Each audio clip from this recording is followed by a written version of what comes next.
रामायण और महाभारत के वो योद्धा जिन्होंने चलाया था शब्द भेदी बाण।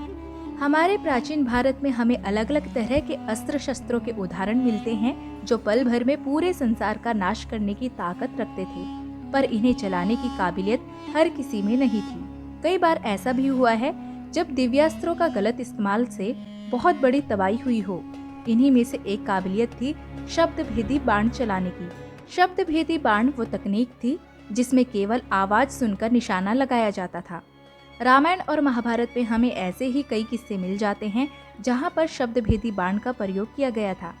किसने किस पर चलाए थे ये बाण और क्या हुआ था इसका परिणाम, ये सब जानेंगे हम आज की इस वीडियो में।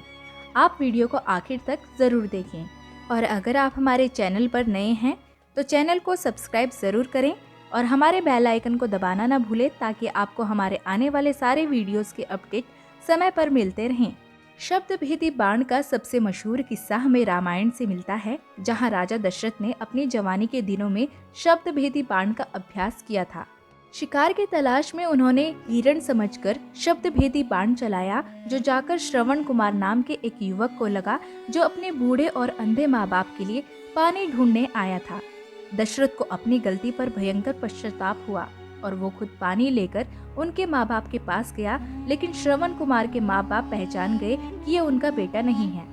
अपने बेटे की मौत की खबर सुनने के बाद बूढ़े माँ बाप ने मरते मरते राजा दशरथ को श्राप दिया कि जिस तरह उन्हें अपने बेटे के विरह में मौत मिली है, उसी तरह दशरथ भी अपने बेटे की विरह में मृत्यु को प्राप्त होगा। दशरथ की ही तरह हमें राजा जनक के बारे में भी ऐसी ही कहानी मिलती है, जहां उन्होंने शब्द भेदी बाण चलाकर गलती से एक गाय की हत्या कर दी थी, जिसके कारण उन पर गौ हत्या का पाप लग गया था।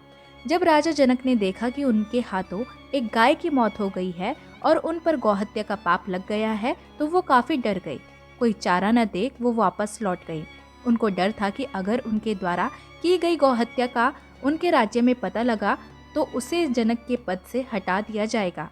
तब उन्होंने राजा दशरथ से मदद मांगी थी, पर व्यस्त होने के कारण उन्होंने अपनी जगह अपने सफाई कर्मचारी को भेज दिया, क्योंकि अयोध्या में हर कोई महापंडित माना जाता था। सफाई कर्मचारी के छूने भर से गाय वापस जिंदा हो गई, पर जनक इस बात से नाराज रहे कि राजा दशरथ ने सफाई कर्मचारी को उनके साथ भेजकर उनका अपमान किया।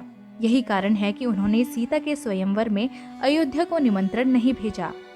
महाभारत में हमें राजा पांडु के बारे में कहानी मिलती है, जहां उन्होंने हिरण के धोखे में ऋषि कर्दम की हत्या कर दी थी। दरअसल ऋषि कर्दम वन में हिरण के रूप में अपनी पत्नी के साथ प्रेम कर रहे थे। तभी पांडु वहां शिकार खेलने आए। ऋषि के आवाज को हिरण की आहट समझकर उन्होंने तीर चला दिया, जिससे ऋषि कर्दम की मौत हो गई और उनकी पत्नी वियोग में चल बसी। मरते मरते ऋषि ने पांडु को श्राप दिया कि अगर उसने कभी भी अपनी पत्नी को छूने की कोशिश भी की तो वो भस्म हो जाएंगे। यही कारण था कि पांडु की 2 पत्नियां होने के बाद भी संतान उत्पन्न नहीं कर सके। इसके बाद राजा पांडु राजकाज छोड़कर वन में तपस्वी की तरह रहने लगे और इसी तरह उनकी मृत्यु हुई, जब एक दिन वो माद्री पर मोहित होकर खुद को रोक नहीं पाए और उसके छूते ही भस्म हो गए। शब्द भेदी बाण का एक और उदाहरण हमें एकलव्य के विषय में मिलता है। एकलव्य निषाद राज का बेटा था, जिसने धनुर्विद्या गुरु द्रोण से सीखने का निश्चय किया था। लेकिन गुरु द्रोण को जब पता चला कि एक निषाद का बेटा उनसे धनुर्धरी सीखने आया है, तो उन्होंने ये कहकर एकलव्य को शिक्षा देने से मना कर दिया कि वो सिर्फ राजकुमारों को धनुर्विद्या सिखाते हैं। इस बात से आहत एकलव्य ने द्रोणाचार्य की एक मूर्ति बनाकर वहीं धनुर्धरी का अभ्यास शुरू कर दिया। एक दिन कुरुवंश के कुछ शिकारी कुत्ते शिकार के लिए जंगल में छोड़े गए। उनके भौंकने से एकलव्य के अभ्यास में विघ्न पड़ रहा था। तब एकलव्य ने कुत्तों की आवाज सुनकर एक झटके में 7 शब्द भेदी तीर मारकर कुत्ते का मुंह बंद कर दिया। जब गुरु राजकुमारों ने ये चमत्कार देखा तो उन्होंने अपने गुरु द्रोण को बताया। गुरु द्रोण ने एकलव्य की प्रशंसा कर उनके गुरु का नाम पूछा।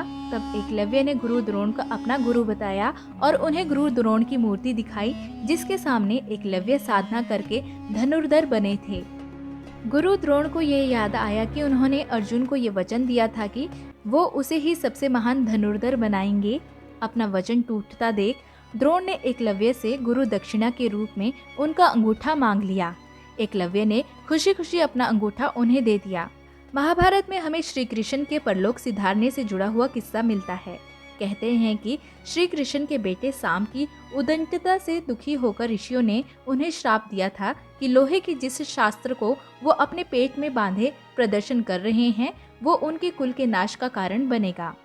साम ने महाराज उग्रसेन के कहने पर पूरे लोहे का धूल बना दिया, पर उसका एक हिस्सा धूल नहीं बना, जिसे जैसा का तैसा समुद्र में बहा दिया गया। ये टुकड़ा एक मछली को मिला और मछली के पेट से शिकारी को मिला, जिसने उससे एक बाण तैयार किया। कहा जाता है कि ये शिकारी कोई और नहीं पिछले जन्म का बाली था, जिसे राम ने पिछले जन्म में छुपकर मारा था। इस जन्म में शिकारी बनकर उन्होंने उसी बाण से कृष्ण के कदमों की आहट को जानवर की आवाज समझकर शब्द भेदी निशाना लगा दिया, जो उनके पैर पर आकर लगा।